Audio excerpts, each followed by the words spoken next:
एक युवक अपने भविष्य को बनाने के लिए उत्पात सिपाही के दौर में शामिल होता है, लेकिन मौत मिलती है उस दौर में। उसके बाद परिवार के ऊपर दुखों का पहाड़ टूटता है।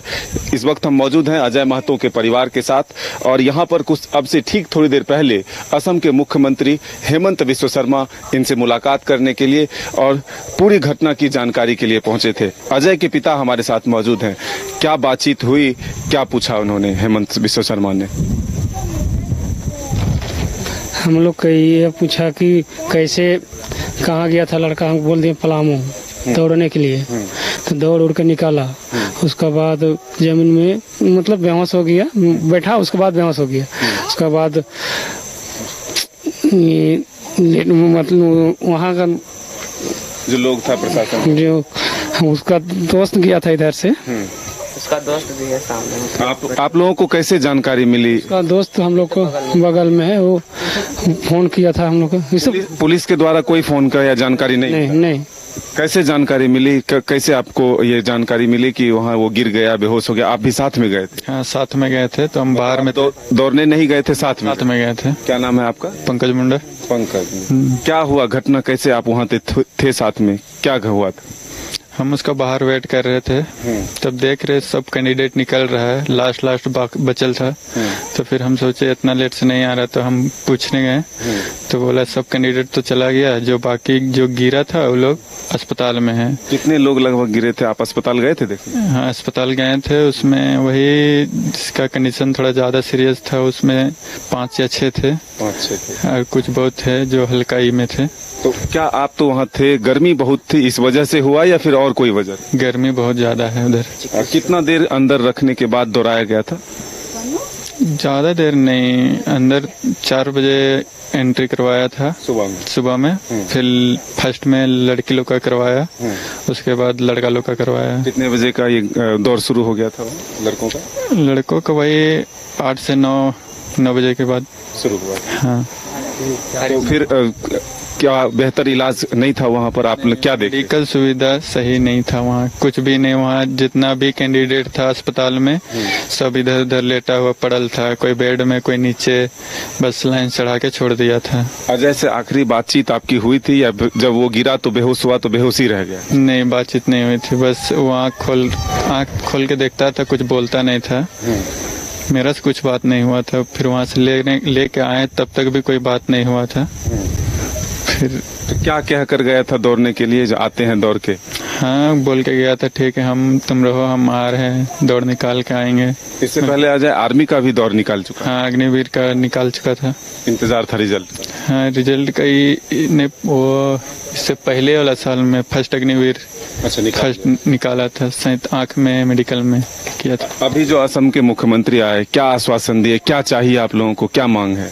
हम लोग का मांग ये है कि 50 लाख मुआवजा, एक सरकारी नौकरी जो हम घर कैसे चला सकते, मतलब घर और चला सकते हैं, जिंदगी काट सकते हैं, ऐसा नौकरी चाहिए। बस सरकारी होना चाहिए, और एक आवाज सबको आवाज चाहिए। सर हम लोग को ये बोल के गए हैं कि तुमको कुछ हमको बस सिर में हाथ रख के बोले कि तुमको कुछ टेंशन नहीं लेना है, जो हम लोग सब चीज तुमको तेरा करेंगे, जो हम लोग करने सकेंगे सब चीज तेरा करेंगे, तुमको कुछ टेंशन लेना है। मतलब जो जिम्मेदारी था अजय के ऊपर, और अब कितना मुश्किल है? अजय के ऊपर इतना जिम्मेदारी था कि वो अपना से कमाता था, मेहनत करता था, 2 साल से जाता था काम करने, सुबह 7:30 बजे आता था, 5 बजे, फिर सुबह 4 बजे दौड़ने निकल जाता था। सब चीज अपना ही करता था, घर उर चलाता था, कुछ बहुत देता था। मेरे पापा जाता है साइकिल से काम करने, कितना कमाएगा ये भी, कमाई के साथ साथ तैयारी भी कर। हाँ। अब सरकार की तरफ से कोई आया मिलने के लिए, कुछ आश्वासन मिला? कोई नहीं आया? नहीं।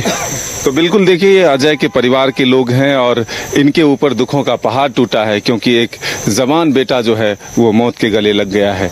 चला था किस्मत संवारने, लेकिन इसके ऊपर जो है मुसीबत आ गया है। अब ये सीधी स्थिति जो है आप देख सकते हैं पूरे गांव के। तो बड़ा बेटा भी रोड एक्सीडेंट में मारा गया। तो अब एक और जानकारी मिल रही है, क्या कैसे हुआ था वो घटना? वो इनसे बड़े लड़के थे, अजय से बड़ा भाई। हाँ। वो 4 महीना पहले वो भी रोड एक्सीडेंट में उनका भी डेथ हो गई थी। कहाँ पे हुआ था? ये टाटी सिल्वर तरफ। यस। कितना दिन पहले की घटना? 4 महीने पहले 21 अप्रैल को वो घटना है और ये 29 अगस्त को। आप लोग क्या चाहते हैं? हम लोग यही चाहते हैं कि भाई इसका परिवार, जैसे अभी मान लीजिए नौकरी में दौड़ में निकाल चुका था, अगर किन्हीं को नौकरी, अगर उन्हीं को नौकरी लग जाता तो कम से कम 25 साल 30 साल नौकरी करता, अपना बाप माँ का सहारा बनता। ऐसा घर, आप घर भी देखिए रहे हैं, घर का क्या स्थिति है। ऐसा तो मान लीजिए, ऐसा इसको क्या बोला जाए, प्योर झारखंडी का जो झोपड़ी पट्टी है उसमें जीवन बसर हो रहा है। तो बिल्कुल देखिए, आश्वासन देकर हेमंत विश्व शर्मा भी गए हैं कि अगर वर्तमान सरकार इन परिजनों को उचित मुआवजा नहीं देती है, सरकारी नौकरी नहीं देती है, तो आने वाले दिनों में अगर बीजेपी की सरकार बनती है तो इनके परिवार के लोगों को एक सदस्य को जरूर नौकरी मिलेगी। लेकिन अब जो ग्रामीणों से जानकारी मिली है कि इस परिवार के ऊपर दुखों का पहाड़ एक नहीं बल्कि 2 टूटा है। पहले सबसे बड़े बेटे की मौत रोड एक्सीडेंट में होती है 4 महीने पहले, और फिर 4 महीने बाद ही एक और बेटा जो घर की जिम्मेदारी को संभाल सकता था, वो उत्पात सिपाही के दौर में जाता है सरकारी नौकरी की तलाश में, और उसकी मौत भी दौड़ कर हो जाती है। तो ऐसे में अब इंतजार है उन हाथों का जो इनके लिए मदद के लिए आगे बढ़ेगा। बिल्कुल मदन, जिस तरह से आप बता रहे हैं कि हिमंता बिस्वा शर्मा, उन्होंने आश्वासन दिया है कि बीजेपी की सरकार आती है तो इस पर गौर किया जाएगा, लेकिन जो गंभीर बात ये बता रहे हैं कि सरकार की तरफ से किसी प्रतिनिधि ने मुलाकात नहीं की है। और सबसे बड़ी बात है कि देखिए, सरकार की तरफ से कहा भी गया था कि हर मंत्री की तरफ से पैसे दिए जाएंगे, लेकिन मुलाकात नहीं करना ये अपने आप में कहीं ना कहीं सवाल खड़े करता है। बिल्कुल देखिए, गांव के लोग भी हैं। क्या सरकार की तरफ से कोई आया अब तक मुलाकात के लिए? नहीं सर, काके सीओ आए थे, जो अब उसको क्या बोले, अब वो तो एकदम निचले अफसर हैं, बड़े अधिकारी नहीं पहुंचे हैं, या जेसीसी कार्यालय से भी कोई आश्वासन नहीं मिला है।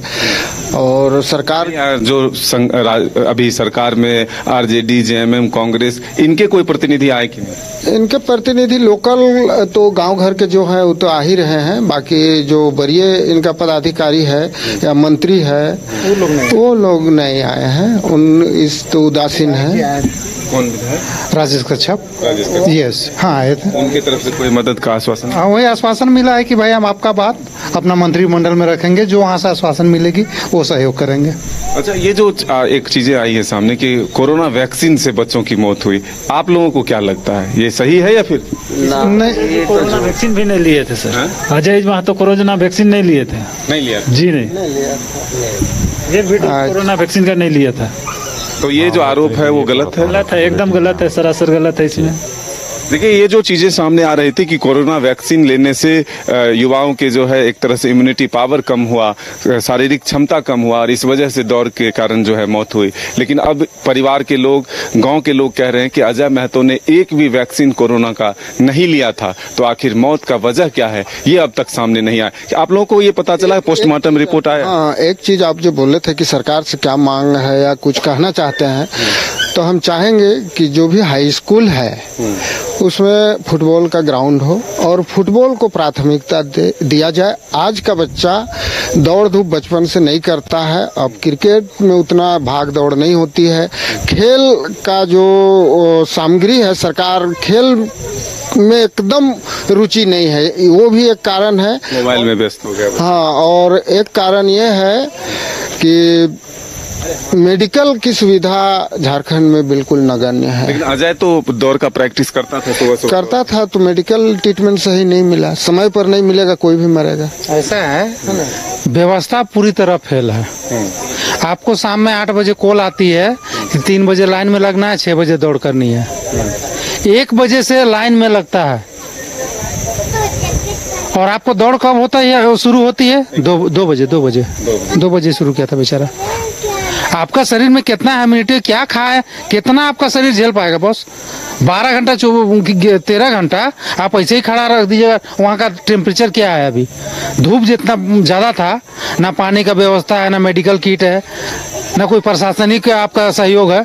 जो प्रक्रिया थी वो गलत था, तो बिल्कुल प्रक्रिया पर सवाल उठा है और उसे ही अब बदलने की कोशिश हुई है। और अब जो 10 सितंबर से दौड़ की प्रक्रिया होगी वो बदले हुए व्यवस्था से होगी। ये अगर पहले होता तो आज कई युवा अभ्यर्थी जो थे उनकी जानें नहीं जाती।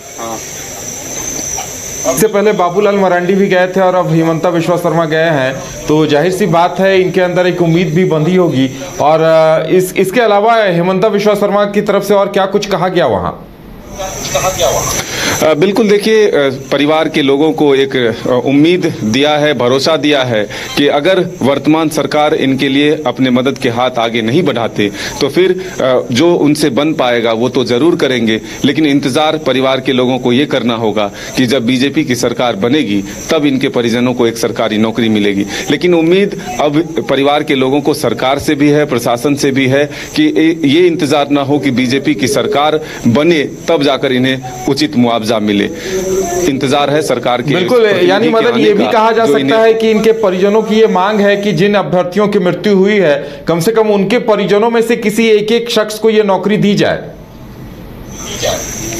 बिल्कुल, देखिए, जब प्रक्रिया चल रही है उत्पाद सिपाही की तो परिवार में अगर कोई लोग हैं इस नौकरी को करने के लिए तो जरूर एक परिजन को नौकरी मिलना चाहिए। ये मांग जो है यहाँ गांव के लोगों का भी है, परिवार के लोगों का भी है, ताकि जो एक दुखों का पहाड़ परिवार पर टूटा है, जिस घर के एक होनहार वीर जो है वो मौत के गले लगा लिए हैं, तो ऐसे में उन परिजनों को एक भरोसा मिलेगा, एक कंधा मिलेगा जिसके सहारे वो जीवन बिता पाएंगे। चलिए मदन, हमारे साथ जुड़ने के लिए और तमाम जानकारी देने के लिए आपका बहुत बहुत धन्यवाद। तो अब देखने वाली बात ये होगी कि झारखंड सरकार की तरफ से इस मामले पर क्या कुछ पहल की जाती है।